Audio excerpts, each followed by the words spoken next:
Halo guys, kembali lagi bersama saya Samuel di channel National Electronic. Jadi kembali lagi di segmen edukasi ya guys ya, edukasi soal AC ya.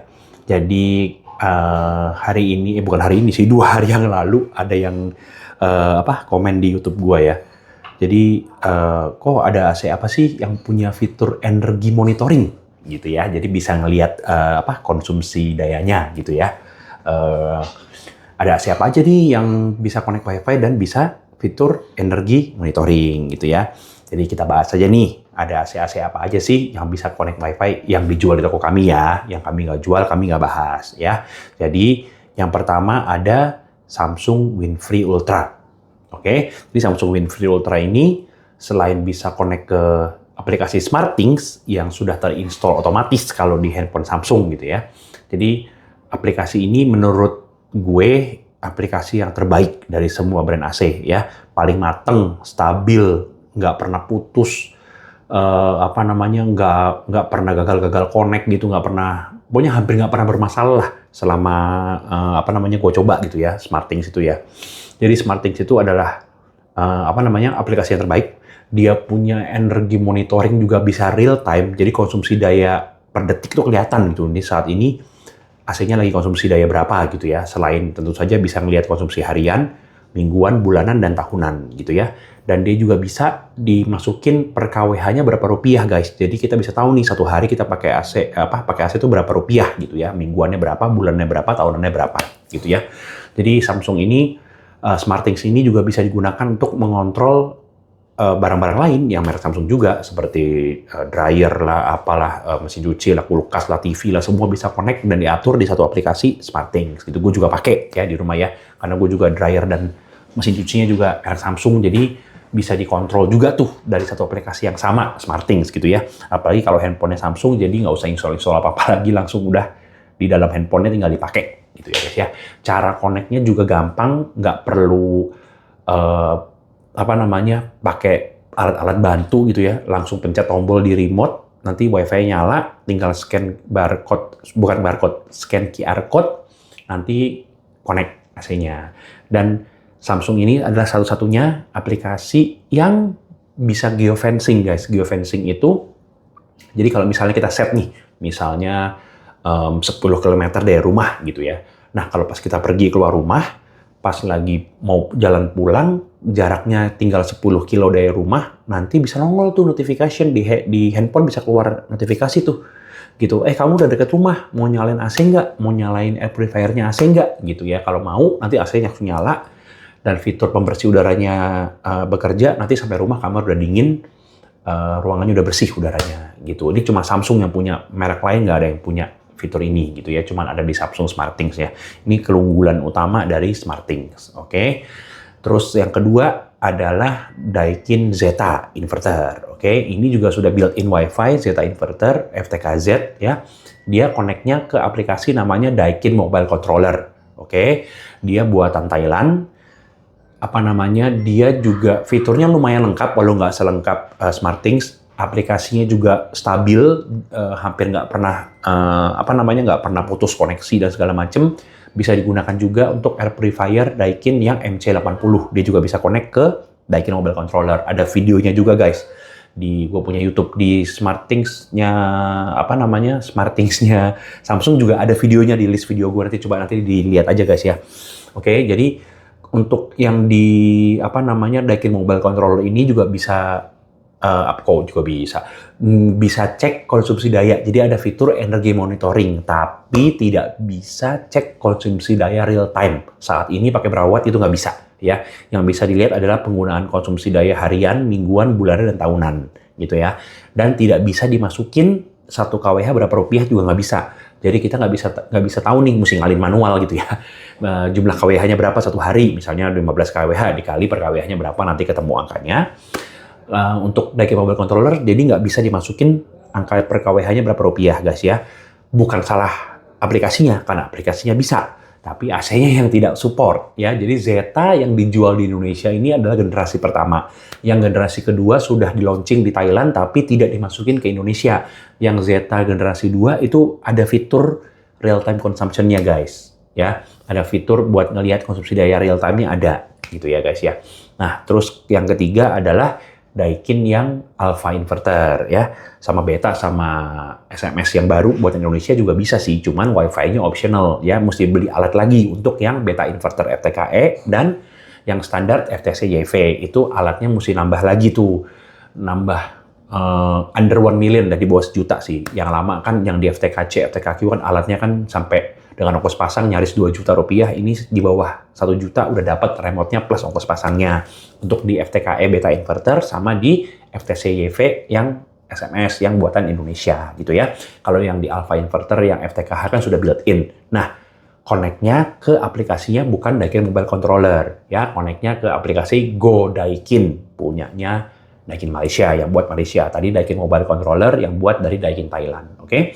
Videonya juga sudah ada yang Go Daikin, bahkan dibahas tuntas bisa apa aja dari aplikasi Go Daikin, nanti ditonton juga di list video kami ada juga ya. Jadi nanti ditonton juga ya guys ya. Nah, di Daikin yang Go Daikin ini dia bisa cek konsumsi daya real time. Bisa guys, tapi satuannya bukan watt, tapi kilowatt. Jadi angkanya nanti yang keluar misalnya 0,3, 0,5 gitu ya. Itu maksudnya 300 watt.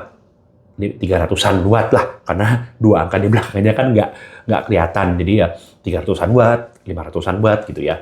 Kalau tadi di Samsung kan bisa itu ya, bisa sampai misalnya lagi konsumsi daya 150 misalnya atau 237 misalnya. Jadi bisa begitu ya. Kalau yang di Go Daikin fitur energi monitoringnya cuma bisa sampai satuan kilowatt ya. Jadi per 1000 gitu ya. Jadi ya cuma 0,3, 0,5 gitu ya. Oke. Jadi di Go Daikin ini juga komplit nih, bahkan menurut gua lebih komplit dibanding yang Daikin Mobile Controller sebenarnya.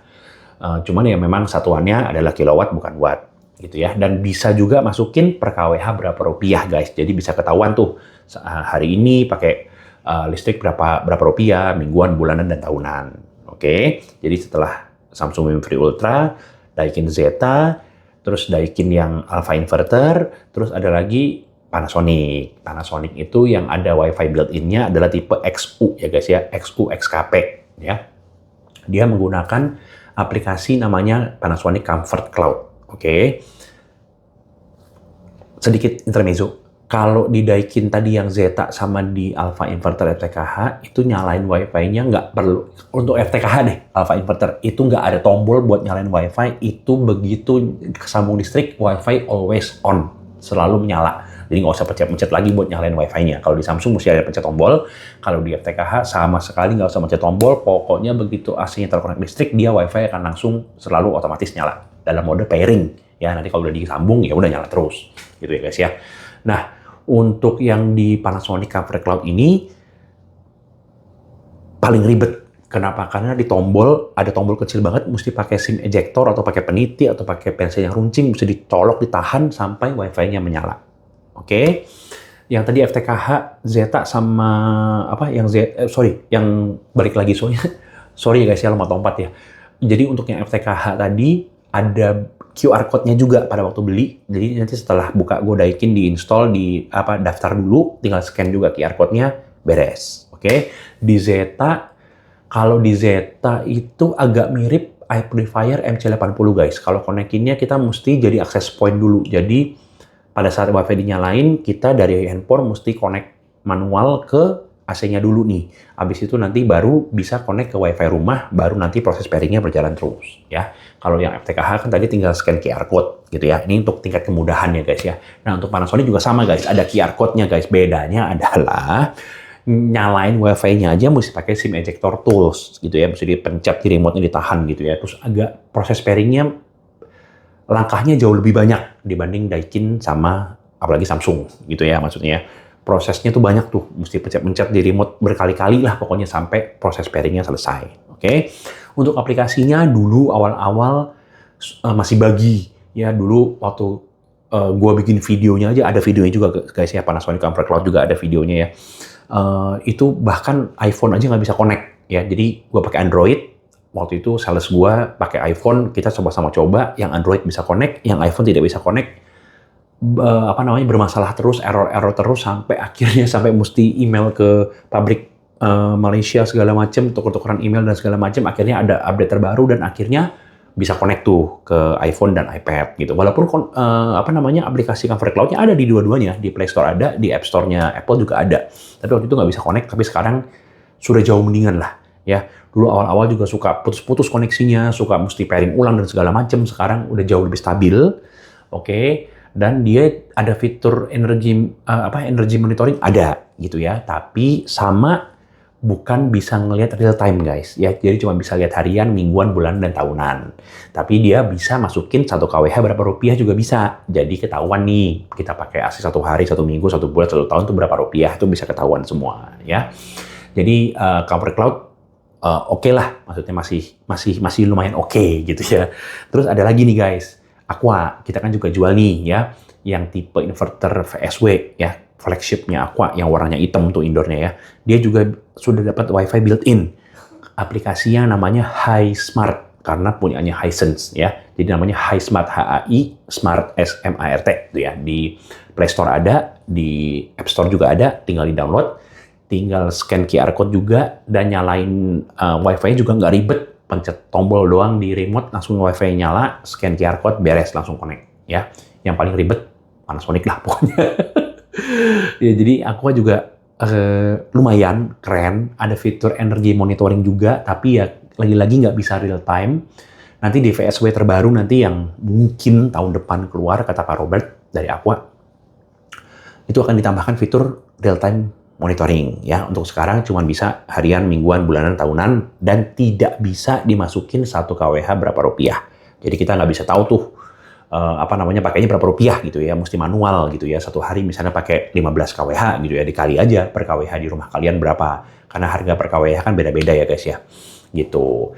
Terus di Aqua yang HiSmart itu juga oke sih. Kenapa oke? Karena ada ketahuan tuh kalau filternya kotor mesti dicuci, diingetin kalau misalnya mau smart cleaning gitu, perlu dilakukan smart cleaning gitu ya, maksudnya itu diingetin nanti sama aplikasinya gitu ya. Jadi cukup keren. Dan ada AI Climate Master. Ini yang di di brand lain, tapi di Samsung ada kayaknya deh. Di SmartThings kayaknya ada. Dia mempelajari jumlah beban panas di ruangan, nanti menyesuaikan guys. Kalau emang nggak terlalu banyak kegiatan, nanti dia bisa naik sendiri suhunya gitu ya, supaya nggak terlalu boros AC-nya gitu ya. Namanya AI Climate Master gitu ya. Nah, terus yang terakhir ada Gree. Ya, Gree itu namanya inverter Airy ya. Dia juga sudah WiFi built-in. Aplikasinya namanya Gree Plus. Gree plus tanda tambah gitu ya. Di Play Store ada, di App Store juga ada. Nah, tadi HiSmart tadi aplikasinya udah top banget juga, stabil, nggak pernah gagal koneksi, nggak pernah macem-macem, nggak pernah ngebug. Kalau gue Daikin suka ngebug guys. Kayaknya dia masih dalam pengembangan ya. Jadi kadang-kadang suka hilang koneksi, kadang-kadang suka lemot gitu ya, kadang-kadang mesti dimatiin dulu aplikasinya, dinyalain lagi gitu ya. Jadi memang kayak awal-awal tuh Panasonic Comfort Cloud dulu lah, tapi semoga gue Daikin makin bagus juga ya gitu ya. Kita kasih waktu lah guys ya, karena barangnya juga masih baru ya. Kalau HiSmart udah stabil juga karena sudah lama, Haier juga sudah lama nih mengeluarkan aplikasinya gitu ya. Nah, untuk Gree Plus ini agak unik guys. Kenapa? Karena mohon maaf ya, bukan menjelekkan satu brand tertentu, cuman Gree Plus ini yang paling kurang kalau menurut gua gitu ya. Dulu bahkan belum ada di Play Store. Jadi kalau mau download itu mesti ke websitenya Gree yang bahasa Mandarin, yang mesti pakai Google Translate, yang bahkan regionnya kita punya handphone aja tuh mesti diganti, PC punya region mesti diganti ke China. Kalau pakai handphone mesti pakai VPN dulu, disambungin ke server China, baru tuh link downloadnya baru keluar, baru bisa di-download. Walaupun sebenarnya aplikasinya ada pilihan bahasa Inggris guys. Mulainya masuk pilihannya bahasa Mandarin tapi bisa diganti ke bahasa Inggris gitu ya. Cuman ribet banget dulu karena dia punya downloadnya aja mesti di website luar gitu ya, nggak ada di Play Store, nggak ada di App Store. Sekarang sudah ada di Play Store, sudah ada di App Store, sudah ada, oke? Jadi sudah berubah dia gitu kan. Connect-nya juga gampang, sama ada tombol WiFi di remote, tinggal dipencet nanti WiFi nyala dalam proses pairing, terus tinggal di-connect aja seperti biasa, nggak ada masalah, oke? Jadi kalau menurut kita nih paling bagus saat ini aplikasi adalah punyanya Samsung SmartThings ya. Tadi Gree Airy juga, Gree Plus juga nggak ada fitur real time monitoring guys, sama kayak yang high smart aja malah masih ada loh guys ya. Cuma kalau yang Grip Plus ini sama sekali nggak ada fitur energi monitoring. Jadi kita nggak bisa tahu tuh dia konsumsi berapa kWh per hari, bulanan, tahunan, bahkan real time juga sama sekali nggak ada guys ya. Jadi nanti kita, tadi gue sih udah ngomong sama Pak Adi sih, tolong dong ngomong ke Cuhai gitu ya, ke pabrik Gri, tolong dong aplikasinya diupdate gitu ya, supaya bisa ada fitur energi monitoring gitu ya, karena memang cuman Gri doang nih yang ketinggalan nih, nggak ada fitur energi monitoring ya, walaupun aslinya sebenarnya dahsyat guys, Airy guys ya, dahsyat banget, bukannya mengada-ngada ya, itu BTU-nya kacau gedenya juga.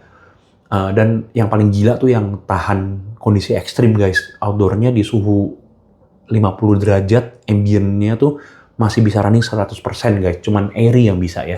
AC lain semua nggak ada yang bisa ya, begitu nyentuh 40 ke atas tuh semua pasti langsung turun semua.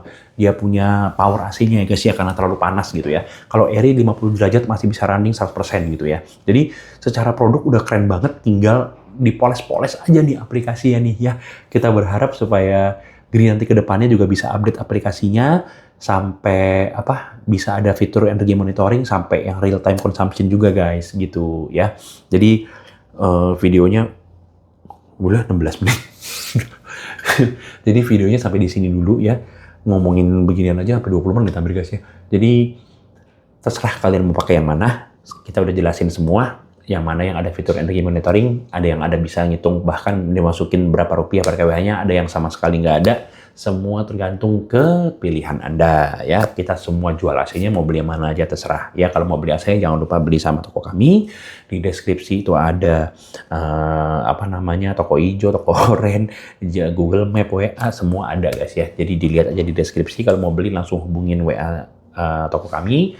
Terus kalau suka konten-konten begini, tolong di like, di komen, di subscribe, di share juga supaya bisa membantu teman-teman yang lain gitu guys ya. Kalau emang ada pertanyaan lain, ditulis aja di komen di bawah, nanti pasti gua dan Mimin pasti akan balas. Terima kasih guys sudah nonton videonya, sampai ketemu di video edukasi selanjutnya, bye.